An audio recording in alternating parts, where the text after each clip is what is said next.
इसको systematic way में explain कर रहा हूँ. I will explain the whole mechanism, the construction as well as working in a very systematic manner, so that it will be more clear one by one. I'm taking step by step the whole mechanism again. So now try to understand it. Here the diagram को मैं थोड़ा छोटा करके दिखाया. Already आप diagram देख चुके हैं, तो जस्ट डायग्राम और थ्योरी साथ में लेने के लिए मैंने एक ही स्लाइड में इन दोनों को कंबाइन किया. सो कंस्ट्रक्शन पार्ट को हम पहले ले रहे हैं. द अपराइट रोड, इसको मैंने अपराइट रोड बोला है, vertical road.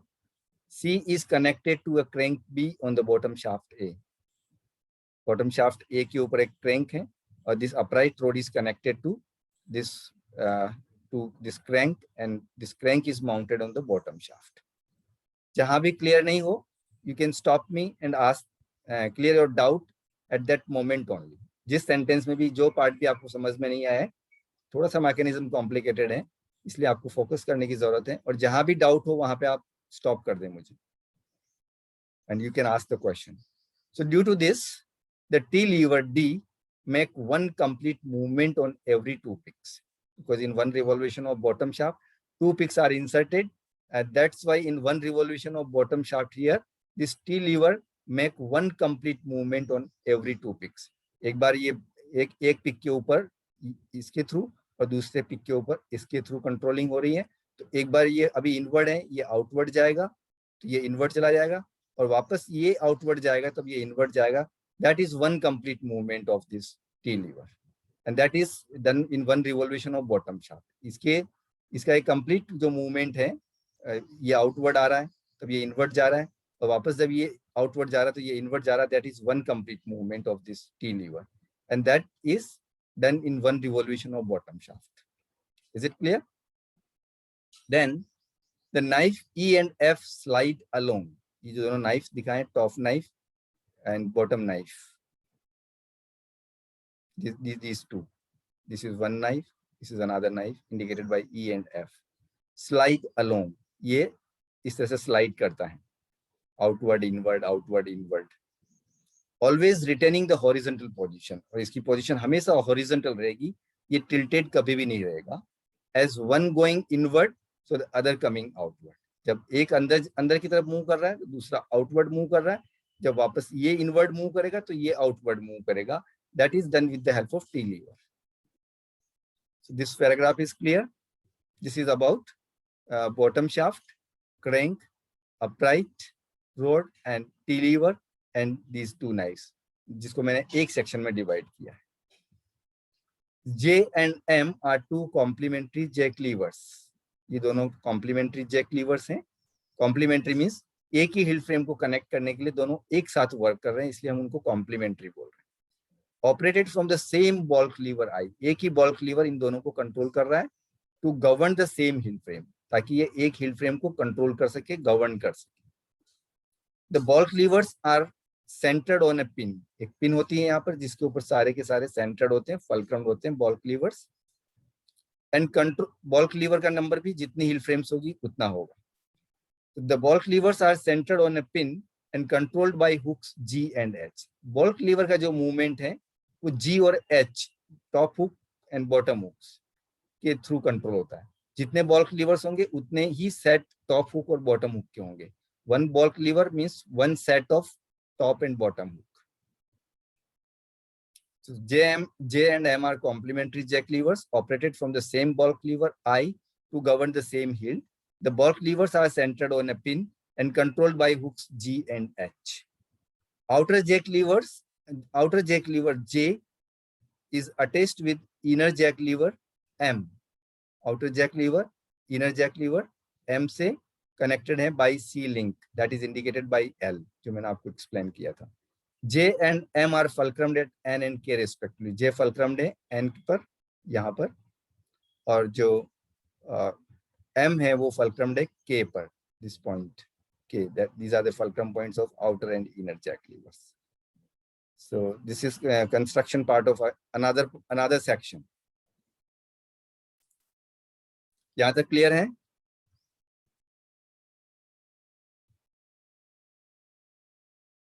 the hooks G and H are connected with ball cleaver at its opposite ends. जो टॉप हुक है G वो इस एंड पर कनेक्टेड है और जो दूसरा बॉटम हुक है वो दूसरे एंड पर जो नेक्स्ट एंड है उसके ऊपर कनेक्टेड है. दोनों एंड पर टॉप हुक और bottom hook connected. Top part में टॉप हुक कनेक्टेड है, बॉटम पार्ट जो है लीवर का उसमें बॉल लीवर का उसमें बॉटम हुक कनेक्टेड है. ये इस तरह नॉच शेप में होता है, तो जाके इसके अंदर फिक्स हो जाता है, कनेक्ट हो जाता है. Now let us suppose that when the top knife E is in its innermost position. इसको समझने के लिए हम क्या कर रहे हैं यहाँ पर, just we are assuming. So let us assume that when the top knife E A is in its innermost position. अभी हमने इसको innermost position में दिखा रखा है, बिल्कुल अंदर की तरफ दिखा रखा है. किसको? टॉप नाइफ को. The top hooks G is dropped on the top knife. और कुछ जो टॉप हुक्स हैं G वो आप ऐसा मान लें कि इस पर फोल्ड डाउन हो गए, ड्रॉप डाउन हो गए, ड्रॉप हो गए, गिरे हुए हैं ड्रॉप की पोजीशन में through selection mechanism, they are dropped. So when the knife begins to move, अब ये इनवर्ड जर्नी से अपनी आउटवर्ड जर्नी जब स्टार्ट करेगा, it begins the outward journey. कौन सा नाइफ है? Top knife. When the knife begins to move, जब नाइफ मूवमेंट स्टार्ट करता है तब ये ड्रॉप्ड कंडीशन में है. जो hooks, it will take the top of the ball lever with it, क्योंकि ये हुक्स इसके साथ मूव करेंगे तो ये टॉप, जिसका टॉप पोर्शन है बॉल लीवर का, वो भी इसके साथ मूव करेगा. It will take the top of the ball lever with it. ये इसके साथ में बॉल लीवर के टॉप पार्ट को मूव करेगा. And the heel shaft is lifted. और इस तरह से ये अगर मूव करेगा, इसका टॉप पार्ट इस तरफ मूव कर रहा है और इसी में जाके दोनों जैक लीवर्स कनेक्ट, ये जैक लीवर इसमें फिक्स है और थ्रू सी लिंक ये इससे कनेक्टेड है, कि दोनों की दोनों ही एक साथ लिफ्ट होंगे and heel shaft will be lifted.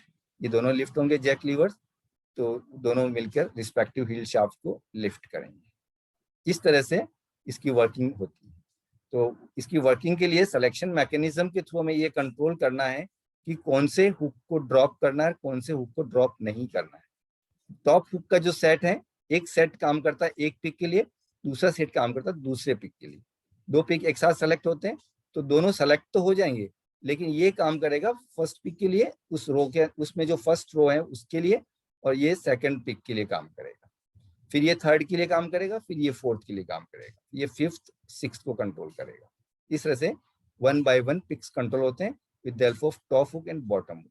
तो हमें टॉप हुक और बॉटम हुक को ड्रॉप करना है या उसी पोजीशन में रखना है, that we are controlling, and that is controlled with the help of these feelers, bend feeler, straight feeler, and this lattice selection mechanism, pattern chain. इसके थ्रू हम उसको कंट्रोल करते हैं. और इसके अंदर जो हम पैटर्न चेन बना रहे हैं, that is constructed or designed according to peg plan. और पेक प्लान जो हम बना रहे हैं, that is we are taking according to view. First we analyse the view and then we are constructing draft and lifting plan. So वो lifting plan dobby shading में यहाँ पे काम आता है इस पैटर्न चेन को बनाने में. So if it is required to lift same shaft for the succeeding pick, ये हम एक केस लेके चल रहे हैं कि ये यहाँ पर ड्रॉप डाउन था और वो शाफ्ट लिफ्ट हो गई है.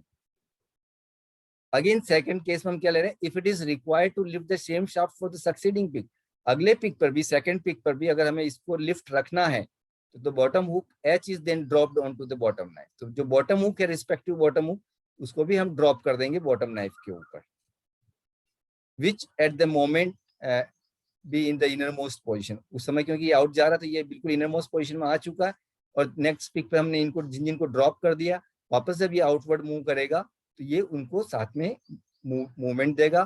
तो वो मूवमेंट इसके बॉल लीवर के लोअर पार्ट को ट्रांसमिट होगा, बॉल लीवर के लोअर पार्ट को ट्रांसमिट होगा तो रिस्पेक्टिव जैक्स को ट्रांसमिट होगा and respective heel frame will be lifted.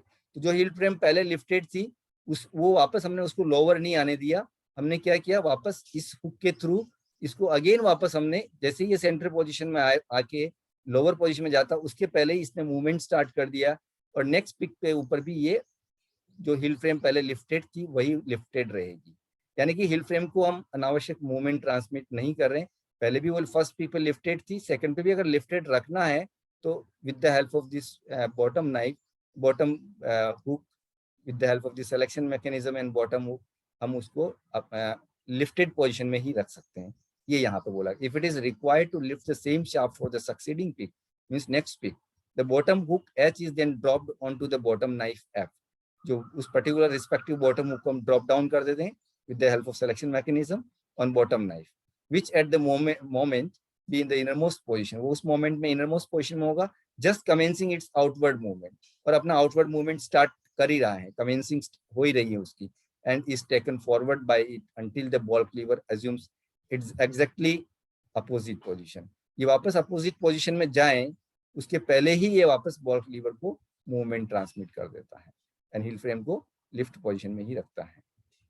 It is noticed that the center of S lever remains stationary। और इस कंडीशन में ये जिसका सेंटर पॉइंट है वो स्टेशनरी रहेगा, क्योंकि जैसे ही मोशन ट्रांसमिट होना स्टार्ट होने वाला था और इसने मूवमेंट स्टार्ट कर दिया तो वापस वो इस पोजीशन उसको पुल कर लिया, पुल करते ही उसकी पोजीशन वापस वो वहीं से ही जैक लीवर्स को लिफ्ट कर देगा।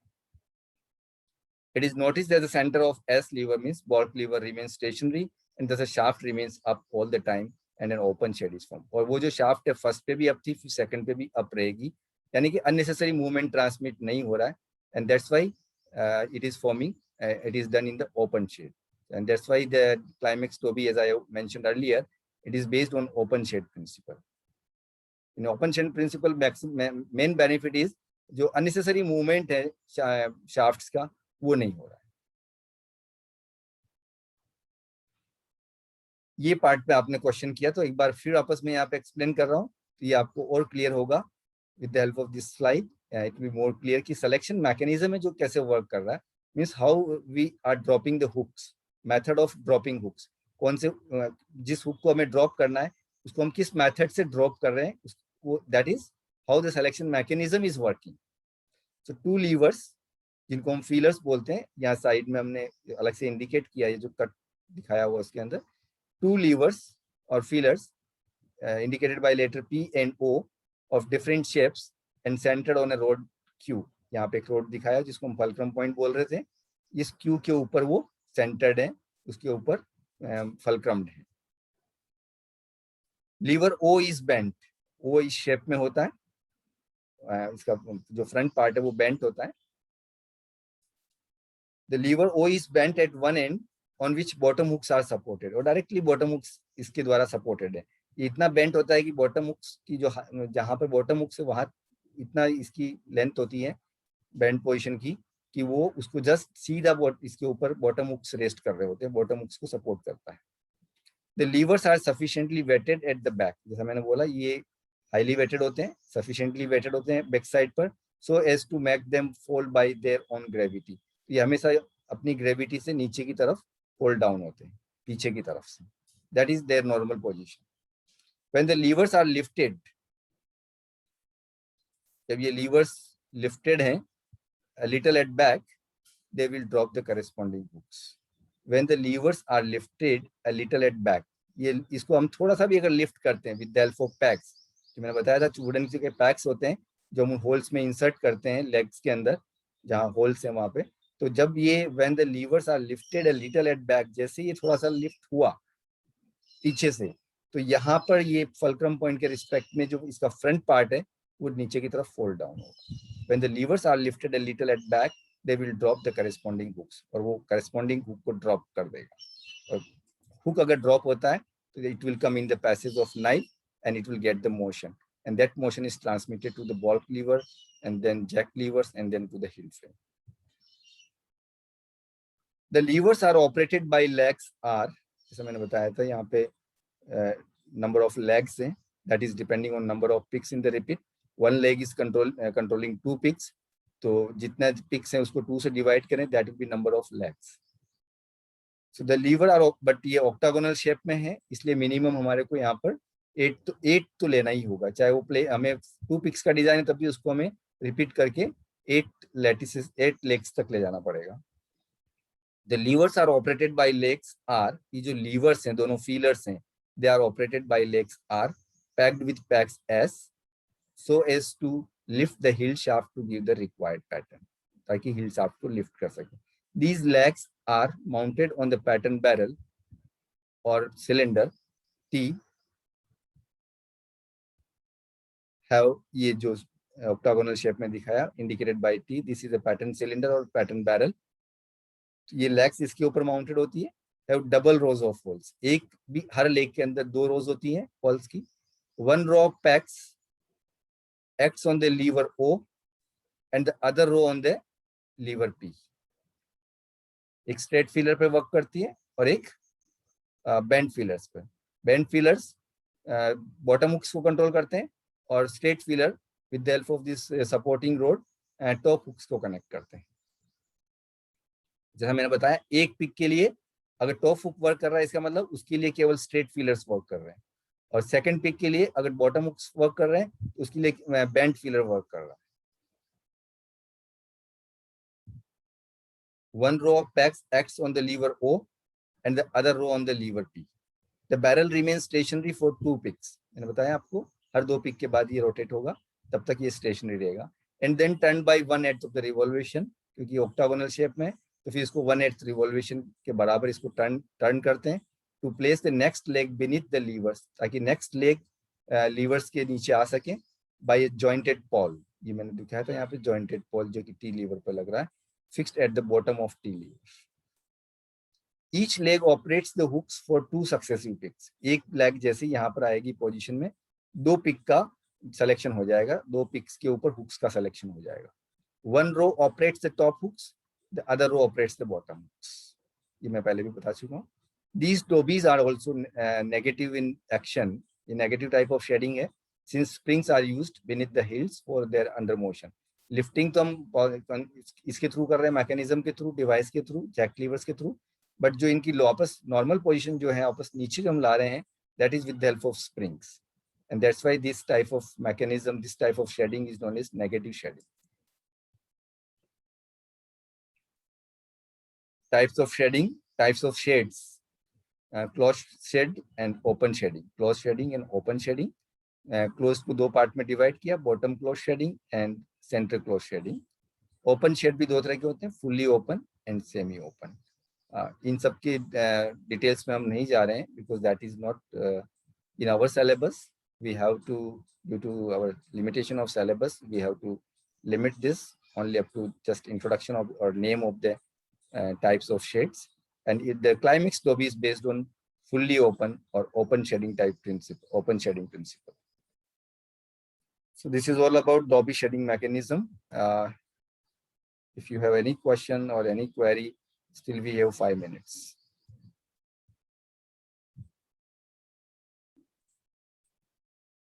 अभी क्लियर हुआ थोड़ा सा सिलेक्शन मैकेनिज्म वाला पार्ट? किसी ने क्वेश्चन पूछा था मुझे स्टार्ट में. विशाल? Yes sir. अभी थोड़ा क्लियर है?